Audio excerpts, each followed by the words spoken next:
kung may mga issue about sa mga bata na yan, eh hindi nasasama sa akin yan, di ba kay Berjon? Exactly. Kaya kung mayroong magdedemanda sa akin at magkapakita ng mukha, abay, I'm willing to kung ano man yung idedemanda sa akin, sasagot at handang-handa ako diyan. Kasi kung sino matapang ang haharap at magdo-complain sa akin, abay handa ako. Kuya Raul, dito ka magpapagawa ng bahay? Ba tayo dumaan dito sa bypass? Dito kasi, marami kasing lupain dito ng mga bakante na makalawak. Ang ganda kasi ng dito, tingnan mo, sa may lugar po namin mga amigo. Yan, tingnan nyo, kitang-kita yung Arayat. Yung arayat na bundok. At nagtitingin-tingin po ako mga amigo. Hello guys. Hello mga amigo. Habang nandito po tayo sa may daanan papunta po sa amin. Actually ito yung shortcut para po maiwasan yung traffic. So ang ganda ng lugar na ito ngayon sa may bypass. At napakaraming bukirin. So nagtitingin-tingin po ako dito ng po pwedeng baka merong nagpo-for sale dito or something na ganyan, dahil nga po gusto ko yung lugar. So in the future kagaya may lupain na may nakabili na. Ang dami kasi dito nagja-jogging, ganyan. Ayan may nag-jogging. Jogging. Tapos sa gabi dito may mga nagtitinda-tinda. Ang ganda ng lugar kasi sementado. Ito yung lugar papunta sa amin mga amigo. So baka mamaya merong mga binibenta sa park na to, pwede nating i-check kung pwede na bilhin. Kasi sabi ko nga po sa inyo mga amigo, parang nahihiligan ko o gusto kong bumili po ng mga lupain para in the future magamit natin ito. Kasi in the future, kagaya ngayon nagpapaaral tayo ng mga Aprikano, so kung ano naman yung blessing na meron tayo, dalhin natin sa lupa para at least in the future kapag kailangan natin para sa pag-enroll ng mga bata, maibenta rin natin. So investment po mga amigo. Yun po, kaya kanina pa kami nag-iikot-ikot ni Kuya Berjon dito sa may lugar na ito para makita. Pakita mo kayo Kuya Berjon gano'ng kaganda kasi. Ayan po mga amigo, ganyan kaganda yung lugar. Tapos yung sa side view mo, tingnan mo. Ayan po. Di ba mga amigo? Ayan po. Ayan, paikot yan, ganyan. Ayan po. Ayan po. Tapos, walang ka-traffic dito. Di ba Kuya Berjon? Bago tayo mapunta sa lupa, may nakalimutan ko sabihin sa'yo, ngayon ko lang naalala.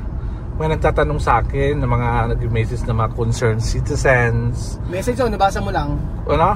Message o nabasa mo lang? Di ba ako nagbasa ng comment nila? Nag-message ka. Hindi ako ba nagbasa? Nalaman ko lang sa mga... Kasi may magbasa niya, alam mo kung bakit?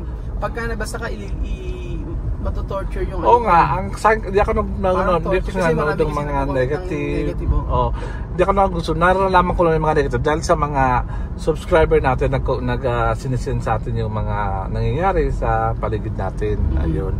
So, naalala ko pala sabi, may nag-message sa akin na kung nakatanggap ka daw ng letter of hindi ko lang kung tawag, demand ba letter of explanation na hiningi yung side na about sa mga inaccuse sa'yo ng mga fake news, inaccuse sa'yo ng mga kung ano mga kasinungalingan tulad ng mga, di ba yun, yung exploitation ba yun? Yung mga ganon? Human trafficking, ganyan. Human trafficking, nabibigla ako. Hindi ko matagal na yung human trafficking. Oo. Actually, gusto ko tanongin kung totoo ba na kung gusto i-confirm siguro, Chismosa rin siguro nag-message sa akin. Gusto lang niya malaman kung ano nangyari. Pero at least concerned naman siguro siya. Concerned o naging lang ng chismis? Yun ang tanong ko. So, anong masasabi mo dun sa comment ng ating message pala? Matagal na yan yung issue na yun. Sabi, human trafficking daw, ganyan, na mga Aprikano na pagpunta rito sa Pilipinas, tapos bumalik ka doon. Meron pang issue na sabing ganun si Chamami daw ang sabing ganun peperahan lang ako, papupuntahan yung mga bata dito, then after nun pagbabayarin ako ng mahal, tapos kakasuhan daw ako, yung mga blackmailing. May blackmail daw ako. Actually matagal na yun. Tapos yung sinasabi mo may nag-message sa'yo, possible yun din nag-message sa akin.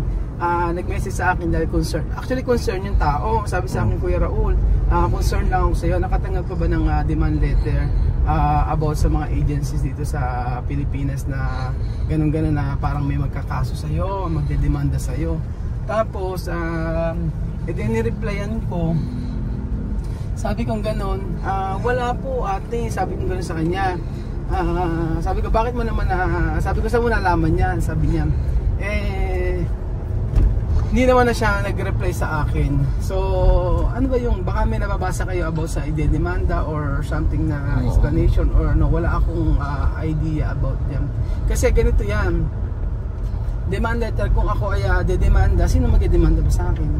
Ang alam ko, kung ang pwede mag-demanda lang sa akin, yung mga tao na nakakasama ko sa vlog. For example, kung si Chamame, pwede kong demanda ni Chamame kung meron nakapatraso sa kanya. Si Waka Waka, pwede akong demanda kung may atraso ako sa kanya. Pero ang relasyon namin ni Joanna at ni Wesley ay okay naman. Sabi nga niya, wala siyang pakialam sa mga nagsususol, wala siyang pakialam sa mga tao na may mga kung ano mga sinasabing masama sa akin, wala daw siyang pakialam, sabi niya sa akin. And then, mga amigo, yung ano pa, yung relasyon naman namin ni Chamame, okay naman kami, minsan na nagkakatalo-talo kami, parang magkaibigan, nagkaka-away, ganyan, or nagkakatampuan, mga ganyan, pati yung mga bata. Alam niya mga amigo, yung mga nangyari before nung nandito sila sa Pilipinas, tapos na yon. At marami siyang natutunan at marami ako natutunan. At hindi pwede maging issue yung mga nakalipas na dahil wala namang complaint sa akin si Chamame. Wala namang complaint sa akin. At saka, ano pa ba i-complain niya sa akin? Ginawa naman na natin yung lahat para sa kanila. And then sabi nga niya, hindi daw, never siya, ito sabi ni Chamame, hindi siya nagsasabi ng mga nangyari dito before sa Pilipinas, doon sa Equatorial Guinea. Kung ano man yung mga naging problema, kung siya tinutoyo or ano man yung nangyari, ay never siya nagkwento. Sabi sa akin ni Chamame yan. At kaya nga kay si Joanna, alam mo magaling, mabait nga si Joanna, sabi ni Joanna, alam ko na marami ako naririnig about kay Chamame, pero hindi ako magko-comment at hindi ako mag-explain about dyan. Sabi niya nga sa akin, hindi ko issue yung part na yon, wala akong ano doon. Ang sa akin, yung tinutulungan mo ako at yung pagtulong mo sa akin ay nakikita ko naman na sincere at sabi pa nga niya, kung hanggang wala daw hanggang hindi raw sila nakakarating dito sa Pilipinas, parang hindi pa siya nakakapaniwala na makakapunta siya rito. Sabi niya hanggang may ticket, passport, Wesley, lahat na yan. Pagka nakumpleto na yan, meaning at nakarating niya sa Pilipinas, saka pala siya maniniwala na nandito na siya sa Pilipinas. Ganun po, sabi ni Joanna. So kung ano man yung nararamdaman, kasi usually kasi issue sa mga kadalasan sa ibang viewers siya na kesyo, kausap po si Chamame, kausap po sa ganyan yung ginawa niya, ganyan, mga ganon, ang dami. Kasi sasaktan yung mga bata, ganyan, or dati nasaktan ni ganyan. Yung mga ganon bang issue, mga amigo, na alam niya na para kay Chamame, ay wala naman yun, ganon po. Iba yung sasabi na maltrato ng mga bata, yung mga ganyan. Hindi nila alam na iba-iba pagdidisiplina. Kagaya si Chamame, kung disiplinahin niya anak niya, ganon yun. Marami kaming pinagdaanan dito, pero pagdating sa yung sabihin yung sasabihin na kakasuhan ako, si Chamame ang pwedeng magkaso sa akin, pero ba't nga gawin niya si Chamame sa akin yun? Ano ba ginawa kong masama sa kanya? At hanggang sa huli naman pinaglalaban ko yung mga bata na makapag-aral dito, di ba? At saka pinaka dyan, yung mga bata na hanggang ngayon gusto nilang bumalik dito sa Pilipinas, antay sila ng antay. Nagkatanong nga, kailan daw ba sila babalik dito? Ngayon daw ba? Anong month daw ba? Naiinit na raw sila na gusto nilang bumalik dito sa Pilipinas. Kung may mga issue about sa mga bata na yan, hindi nasasama sa akin yan. Di ba kay Belgian? Exactly. Kaya yung sasabihin mayroong nagdemanda sa akin, wala nagdedemanda sa akin. At kung mayroong magdedemanda sa akin at magkapakita ng mukha, abay, I'm willing to kung ano man yung idedemanda sa akin, di ako sasagot at handang-handa ako diyan. Kasi unang-una, hanggat kaya hindi ako masyadong talaga nagbabasa ng mga comment. Minsan ang pagbabasa ko kunyari limang comment, na comment, mga ganun lang. Pero sabi ko po sa inyo mga amigo, yung mga tao na gustong may mangyaring masama sa akin, sila na ang naggagawa, sila na may problema. Kasi personally, hindi ko sila kilala. And then pangalawa doon,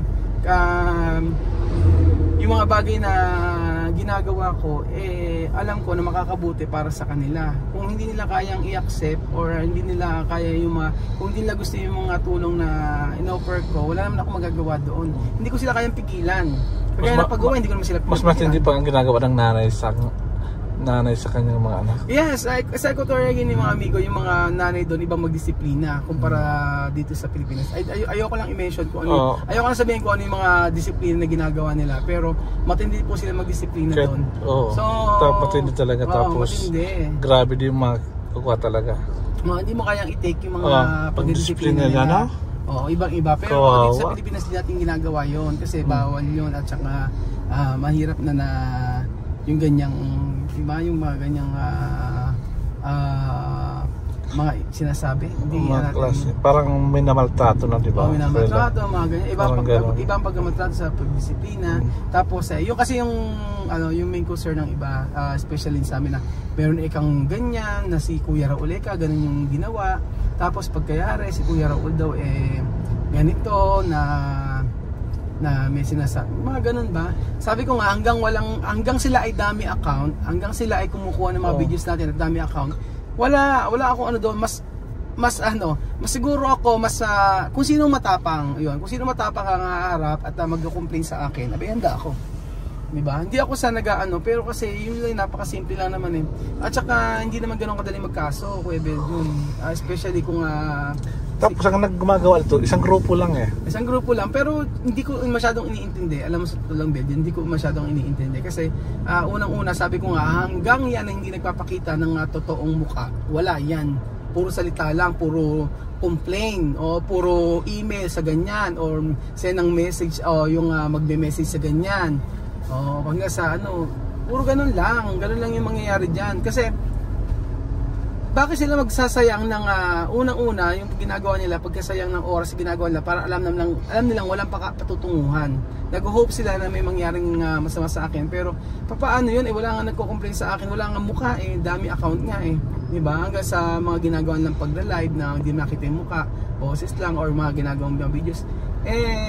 Sabi ko nga sa inyo, mas marami nakakaalam na yung mga tao na kakilala tayo, especially yung mga nanonood sa atin. Ilan lang naman kasi sila, parang mga lang sila lang din naman yung nandoon.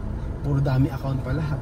At saka sa akin nga, sabi ko nga sa iyo, kung may mga bagay na hindi pagkakasunduan kami ni Chamame kahit before pa, tsaka maayos at maayos naman yan. Kasi buhay naman namin isa hayag na sa inyong lahat. Nasa kumbaga kami, yung alam nyo ang buhay namin lahat. Kaya sabi ko sa inyo mga amigo, diretso lang. Kaya sasabihin gano'n na dinemanda ako ni Chamame. Sabi nga ng mga tao sa paano siya magdedemanda? Anong didemanda niya sa akin? Pero pagka nakausap ko si Chamame, sabing gano'n yun, lagi niya sabi sa akin na maraming tao, maraming nagsasabi sa'yo ng masama pero hindi ko pinakikinggan, sabi niya sa akin. Anong hindi kasi ako? Sabi ko sa kanya, sabi ko, anong hindi pinakikinggan? Di ba yun ang reason kaya isa ka sa umuwi, yung ganyan. Ngayon ngayon daw na siya ay nandito na nandun na siya sa Equatorial Guinea. So, ni-stop niya na. Ngayon, dati rin kasi hindi niya alam yung mga ganun. So, ayun po mga kababayan ko, malapit na kami sa aming isang destination. Isang destination pa mga amigo. Pero hope, don't worry mga amigo, at ako naman maalaman nyo naman yan lahat. At saka ano nangyari sa buhay natin. Don't worry mga amigo, kami naman ay ako naman ay safe, ako naman ay maayos, wala namang sa amin dito. At saka kami naman ay namumuhay na maayos. Salamat sa mga may concern sa akin. Salamat po, at salamat sa inyong pagmamahal sa akin. At don't worry, kapatuloy po tayo sa pagtulong, paggawa ng mabuti, at na hindi nakikita ng iba.